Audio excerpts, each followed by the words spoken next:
Good morning. Buenos dias. I'd like to first of all thank the Redistricting Civic Coalition and our Texas League of Young Voters. Boy, we need the young people right now. We need your participation. I think all the panelists have covered pretty much a lot of what I wanted to say, and I tell you, I know with Senator Gallegos being the vice chair of redistricting and myself on the redistricting committee, we're going to make sure that we get that extra congressional seat here in Houston. It's long overdue.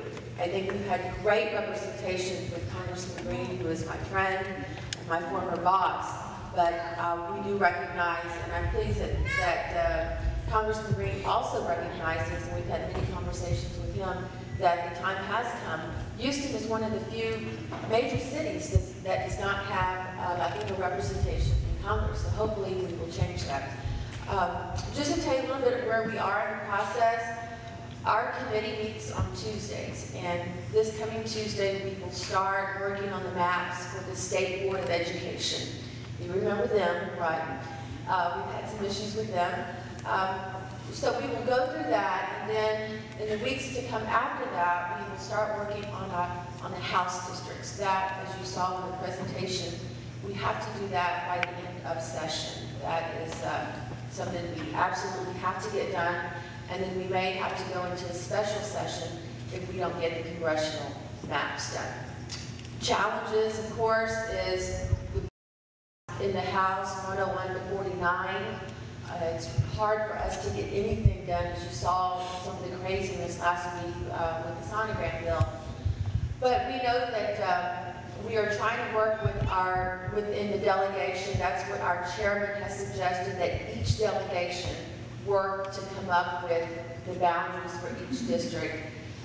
The other challenge we have is that our inner city districts, most which are African American and Latino inner city, have lost population. For example, my district is down by 34,000. I think Representative non-diverse is down by 40,000. So a lot of our growth occurred outside of Houston. I think Montgomery County, I believe, grew by 60%, Fort Bend by 50%. Again, a lot of that growth we can attribute to Latinos. You know, we're not just in the East End and the near north side. We're all over the county, all over the state.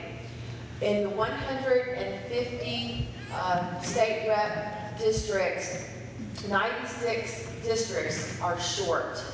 Most of the growth has occurred in the Hill Country, the Metroplex area, the Valley, and around Houston. Where Texas has lost, where we've seen the population go down, is in West Texas. And they have some serious challenges there because they are very much under population, and also in the Panhandle area.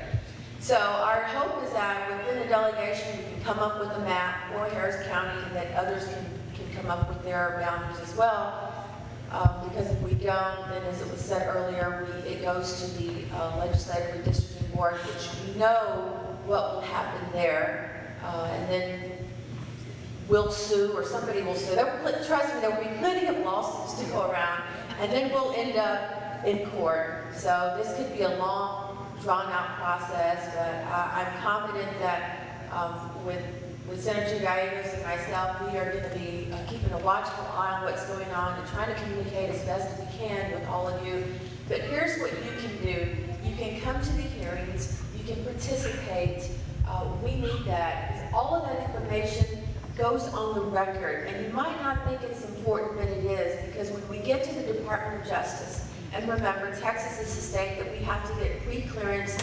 We have to abide by the Section 5, Section 2 of the Voting Rights Act.